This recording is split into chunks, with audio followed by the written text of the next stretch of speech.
Welcome to my channel. I am here for now.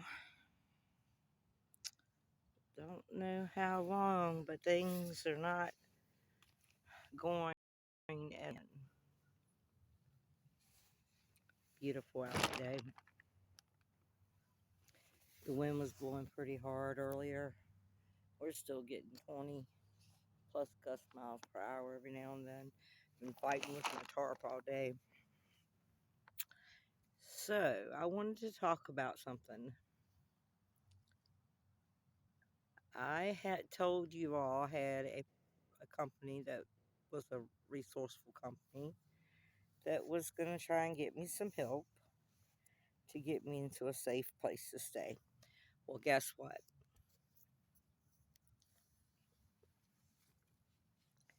I'm safer here than where these people were thinking about trying to send me. Furthermore, I found out that they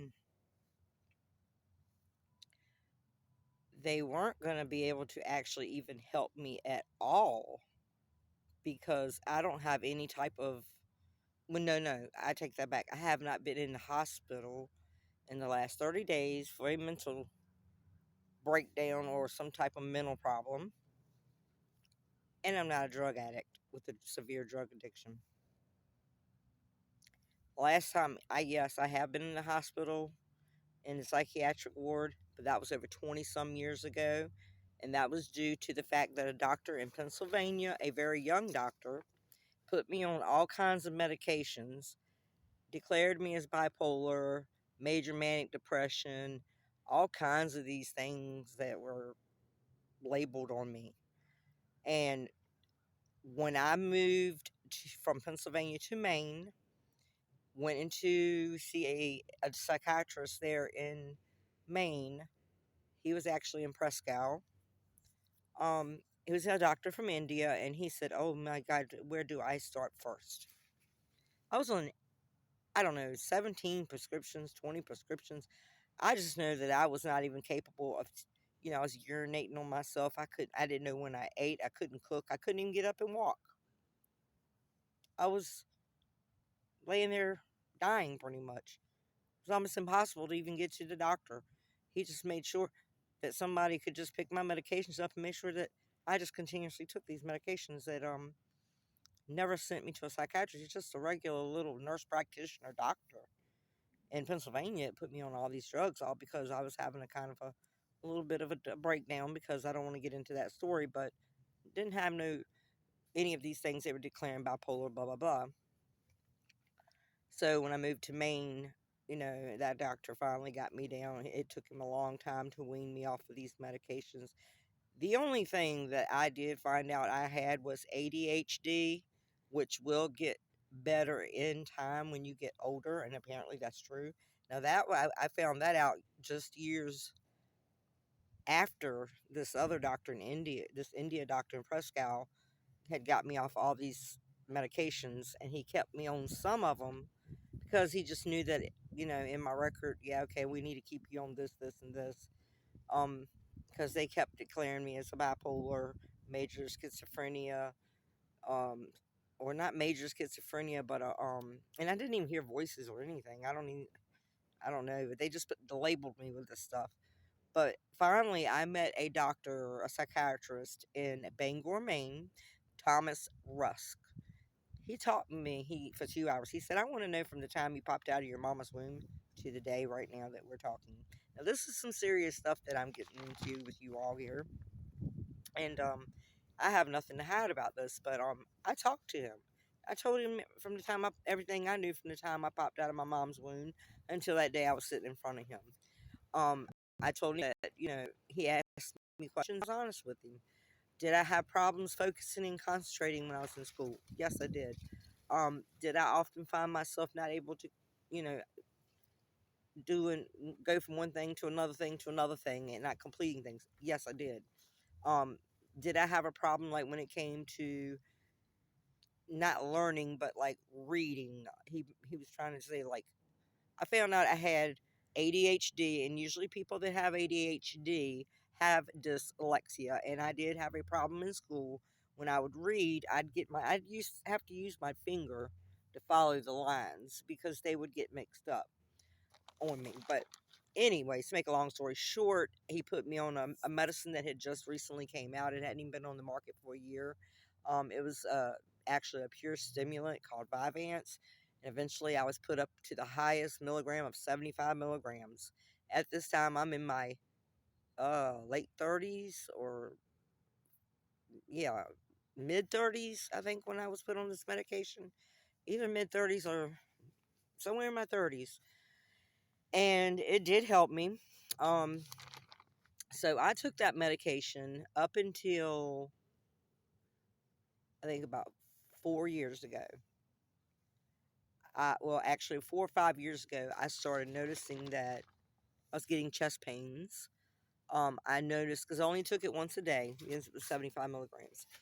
And I noticed that the medication was causing me to tear my house up. Like, it was causing me to do things like I would be trying to organize stuff that was already organized, but what I was doing was I was unorganizing stuff that was organized and just tearing my whole house up. My whole house looked like everything. I just would tear everything out of everything, everywhere, closets, every drawers, and could not completely put everything back. Just couldn't. I got to do it was doing the adverse effect on me. I couldn't concentrate. I couldn't focus. I couldn't do anything. Um, it was even worse. This was worse than it was before I was even put on the medication. Now, I don't know if this has anything to do with spiritual stuff or not, because I did have the Lord's Spirit in me, and once that entered my body, I noticed a lot of changes with medications that I was taking. And I noticed how a lot of things, foods, medications, it's just like, because when were making me sick, something was making me sick there. After the Holy Spirit hit my body, I just noticed things, medicines, foods, everything had a different effect on my body. Everything was making me feel totally different. So when the pandemic hit, as soon as that pandemic hit, you know what? I went off of, even though I was prescribed about 15 prescriptions from my medical internal medicine doctor. Um, and some of these medicines were controlled substances, narcotic, like the 75 milligram Vyvanse. So I was on several controlled substances, narcotics, and some of them I didn't even take at all. I just got them. The doctor said, "Hey, you never know when you might need them. Just keep getting them filled." So you know what? Whoever sees these videos, that's okay, because I'm not gonna lie. Um, Also, I could go into more details about medications, but we're not gonna go there right now. But anyways, for someone who is supposed to have had all these problems, and you're not supposed to just immediately stop taking a 75 milligram stimulant, straight stimulant, that you have been on for a good 12 years, 90 tablets of 1 milligram Klonopin that have been taken on 20 plus years, 20 or 25 years, was Xanaxes, but then it was Klonopin 1 milligram 90 a day. And you got to understand, this was not even 2 years after my daughter was killed in a car wreck, my youngest daughter. So I was taking all these, and I just quit everything. I had no withdrawals. I had, it was almost as if my body, within about 3 or 4 months of stopping all these medications, it was like my body had healed. Not only had my body healed, my soul and my spirit became stronger. So, but before all the pandemic stuff, 2 years prior to that pandemic, right before my daughter was killed, I noticed that I went vegan. I had to go vegan. First was vegetarian. I was vegetarian, then I went vegan because I thought it was my medicines, but I found out it was actually foods, certain foods. I can't drink milk. I have to drink, like in my cooler right now, I have almond milk. I can't eat any, well, I can now process some meats, not many. It has to be certain ones. I do eat some chicken, but a lot of beans and rice and tortillas and you know things of that nature. But anyways, back to the subject of medication. How can you sit here and take and get off all these medications that could have caused you to have actually died? Okay, I could have actually had seizures and died from that long of usage of taking a stimulant narcotic and all those controlled substances, Lyrica, Klonopin, and I don't even know what else I was on. So, anyways, I didn't really take all of them, all of the 15 or 16 that he was giving me. I didn't take all of his. I only took maybe some of them that when they were needed, But when that pandemic ended and I didn't even see my doctor for 2 years, we did phone calls, and I told him I didn't even call me no medications in because I wasn't going to take any. Um, and when I finally did go in to see him, I told him, I said, look, I want this, this, this, this, this, this, and this, and that's it. So I was put on, well, at first it started with 6 and now it's ended up to 8, but now I'm back to 7 because one needs a pre authorization. It's a low dosage, it's a very mild narcotic pain medicine because that's all I can take. I cannot take strong opioids, they make me severely sick. Um, so I have to come in to see him to get that prescription pre authorized through my insurance, whatever. So back to this company that was trying to help me. They wanted me to go into this hospital so I could get help for my mental health. I told that lady, "Hold on a minute. I don't have mental health issues. I had a little depression there, I deal with a little bit of depression now and then, but I pray on it and I lay my burdens to God." I said, "And everything that I'm going through right now, do I look like I'm a person that has bipolar or someone who hears voices? Or, yeah, I do. I hear God when He speaks to me. Okay. I hear the angels talk in my thoughts. I can, I've been given a gift, many gifts that I am blessful for. And when you tell these people these things, they label you. And that's okay. Label me, but you're going to label me the correct label. So, but back to it. The company told me in order for them to help me, I had to go. They said, "Well, okay, you don't have any mental issues. Okay, well, you've been subject to domestic violence and mental, verbal, and emotional abuse recently." And I was like, "Yeah, I have been, and I'm dealing with it." Well, we can use that and just to get you out of the woods, and we can use that and we'll send you to this house in this such and such city for 5 days, and then we'll provide the transportation back here, and we'll have a house that you can rent a room in that's like $300 a month. And I got to thinking to myself, okay, so then things just didn't start adding up. I finally, you know, was thinking, okay, hold on a minute. What's going on here? I guess what you could say is the Father of God was coming through to me through the Holy Spirit, telling me, "Hey, wake up, my child.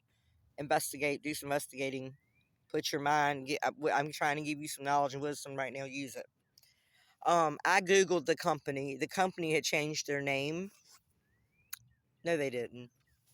That company is a different company. It's not the company that I used to work with up here. I am certified to have a case managed life skill building worker. However, you have to have some type of mental diagnosis or be on some type of mental medication. Here we go. I take Klonopin. I take it because sometimes I have anxiety and panic disorder, but guess what? That is not classified as a mental disorder. In fact, the medication is not even classified as a psychiatric drug.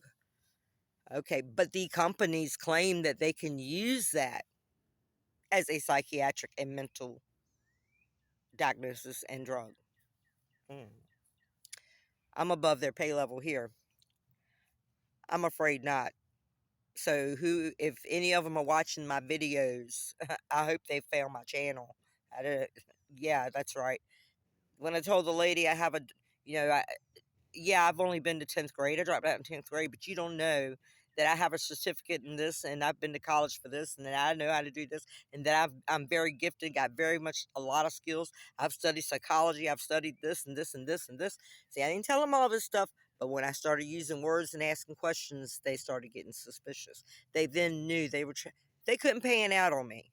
So, in other words, Friday, my assessment was done on Thursday. Come Friday, they said they could not help me get out of my stuff out of this tent.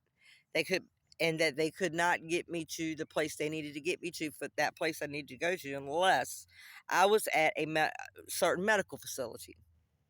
If I could get to a medical facility, they could transport me from there to this house. Come to find out, this house where they were taking me to was an actual medical mental drug addiction facility. Really? Really? The only way I found all this out was when I Googled the name of this company. I will not say the name of the company, but when I Googled it, it was not the same. They claimed the person that set this up was through another company I went to here that set me up with case management, life skill building workers, or what they are called. That whatever. But I'm supposed to actually, because my disability is based on physical. I have a lot of physical disabilities, but by the grace of God, it is hard for me to get in and out of this little tent. Okay, really hard. I mean, rheumatoid arthritis is showing really bad in the toes.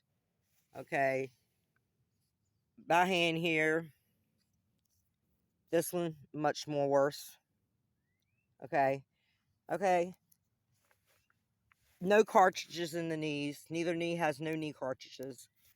I fractured my sciatic nerve on my right side many, many years ago. I fell down my sister's steps coming from the bathroom in Maine, and I had my Medicaid insurance didn't want to pay for a CAT scan unless I went to physical therapy first.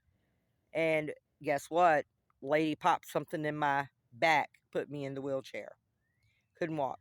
Was in a wheelchair for almost 2.5 years. By the grace of God, I got out of that wheelchair. And that's who got me out, was God. I prayed to him. Boy, did I pray to get out of that wheelchair and walk again. And ever since then, I've trusted no doctors. I do trust my doctor that I see right now, only for the number one fact is he knows I know my shit. He knows that I've been in the medicine doctor world too long and I know too much for where he cannot get over on me and pan me out on anything. And this is why he wanted to see me. He had called, the office called my phone, left a voicemail stating that they wanted to see, my doctor wanted to see me before I went to this facility place that this company wanted me to go to. It was because he was going to tell me, hey, this is what this place is, and they're going to make you want to do this, this, and this. Because I was told that there's nurses there and there was doctors there when I did the assessment Thursday, and I told that lady, I said, hold on a minute. Oh no, I'm not going to see any nurses or doctors while I'm there. I'm going to have my own medications that my doctor's been giving me for years. I've been seeing him 20 some years on and off. Each time I move out of Virginia and come back, he always accepts me back. He's been seeing me for 25 years, maybe longer. I don't even know. I know he's been seeing me for a very, very long time. Actually, it's been over 25 years. I think I started seeing him right after my daughter that was killed in the car wreck, my last daughter, was born. And she would be 27 right now if she was here. So, they were telling me then that I couldn't bring none of my medications. They were giving me my medications there. I said, oh, no, no, no, no, no, no. Mm-mm. I already had disagreed to that. So, and then I got to thinking also, I don't know if the Holy Spirit put this through me or not, but something was telling me they probably was going to try to make me take something. You understand? And that is, nope. My doctor knows me so well that he won't even ask me, do I want the flu? pneumonia, whooping cough, or any other jab, because he knows I'm too much. Surely not sleeping here. Okay. Um. Yep. I love my tinfoil hat. I don't got one right now. I wish I had it. I do got me some duct tape, but it's gorilla style. Um. Yeah. Excuse me while I grab my tinfoil cup. No, actually, it's not tinfoil. I don't know what this daggone Ozark cup's made out of. Let's see. Do not microwave or freeze. BPA free top rack of dishwasher. I don't know what it's made out of. I got the tag to it. But anyways, okay, so nobody's gonna help me now because when I talk to I have an actual Medicaid coordinator caseworker. She asked me yesterday on the phone, okay, well, I need to call this place. Like, she's actually was trying to get me into this place, this facility, just as bad as she was trying to get me in there, worse than that. Yes, Miss Virginia, if you're watching this video, you remember what I said to you on the phone? Are you crazy? Do you need to go into that facility to think that I'm going to go into a facility that I ain't even declared? It's not even on my disability. I receive disability for physical. I have severe physical issues, physical disabilities. And that is it. Sorry. She was trying to get me going in so bad, but when I told her, I said, "Hey, lady, I am not going into a place that is full of mentally unstable people and drug addicts. That is in my safety. I ain't gonna feel. I feel safer in this woods in this tent. Look, people, it's so peaceful out here. I ain't scared of nobody coming up in my tent, because if they want to come up to this tent, they better be ready for what's inside this tent. In fact, I'm going to move my tent over to that pretty little green area. Way over there. It's really pretty and green. It's getting ready to go over there. Um, so anyways, I'm so glad that I didn't let these people leave me, because my case coordinator for Medicaid kept saying, "Well, aren't you bipolar? The community health services there in where you're at has you listed as that too." I said, "Lady, I was misdiagnosed with this 20 some years ago. They had me listed for all kinds of stuff. That shit better come in. They don't take that shit off my record, somebody's going to get sued. By the way, this call is being monitored, recorded, and everything else. Won't be monitored by but only God. Get out of here, fly." But I was being the recording. I did. It is my free will to record everything I want. And I do not have to even tell you. That's the law now. You don't have to tell anybody they're being recorded on the phone or anything else for that matter. Okay? So I did let her know. And that's why I do like to text a lot. And I back up my texts. I love the cloud. The cloud and the tinfoil and the duct tape and the Holy Spirit and all that stuff. Because the truth, I love. Hold on, people. I got to zip up my tent. Got some flies wanting to come in here, and they're not going to be bothering me tonight. I was just trying to enjoy. I need my other tent out of my storage unit. This one here has served its purpose. But anyways, I've had it a long time. Bought this tent not long after I lost my daughter in 2018. And it's been a damn good Ozark tent. So anyways, I don't know how I'm going to get out of these woods. But I was checking the time on the video. This has been a pretty long video. It's already 24 minutes. I really wish that you all would subscribe and hit that like button, because I have a lot of important stuff that I like to talk about. And this is one of them. Anybody that's out there that's homeless, do not get caught up in the system, because I'm going to tell you right now, I can't really say a whole lot because I don't want the CEO from YouTube striking me. They've already done striked 3 of my videos of my granddaughter singing in front of a school board meeting that was live on YouTube. and I recorded it and put it on my channel. And because of the songs that they sung in the 3 videos, they then striked me three times. I don't give a shit. Strike me, YouTube. But I'm just saying there's certain things you can't talk about on here because of my last YouTube channel I had over several hundred subscribers and hundreds of videos, and I was a watchman. I did a lot of sky watching. I did a lot of other things watching, and I was on here telling the truth about stuff, and I then started to get threatened. I became a TI, and that's all I need to tell y'all.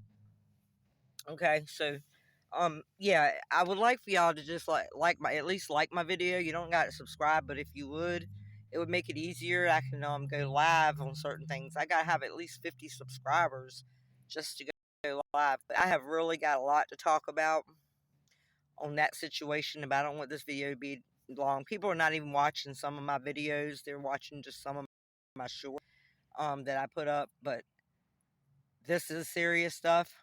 I don't know, but I'm going to leave it in God's hands. I'm going to keep doing as I'm doing.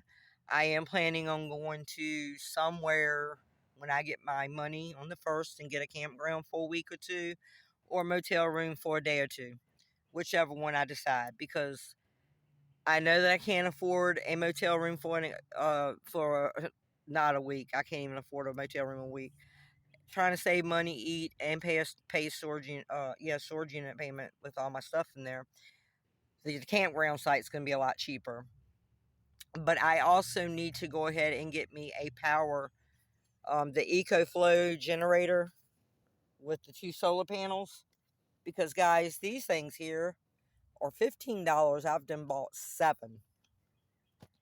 And it takes forever to try and charge them. I mean, I can't even, an hour to get 1 bar to charge on them. And it takes it says, the box says,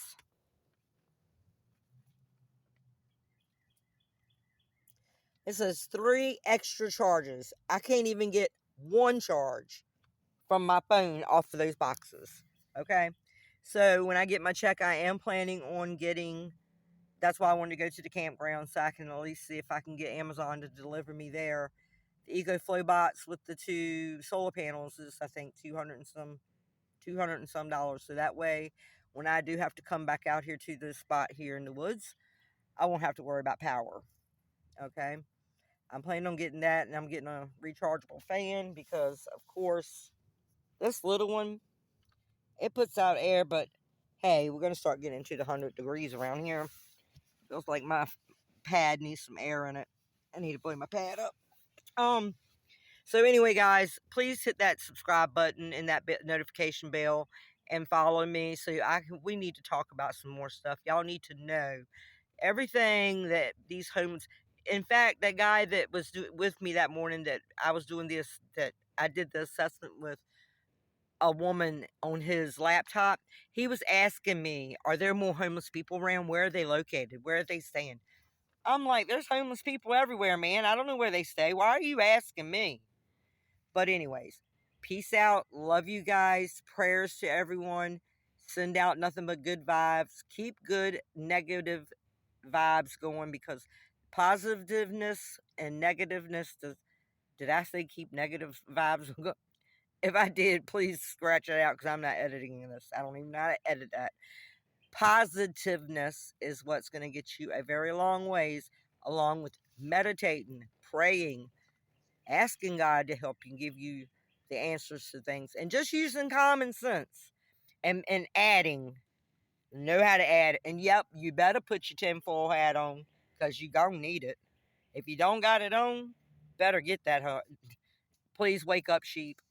All right, peace out. I'm gonna enjoy the rest of my day watching movies. Bye.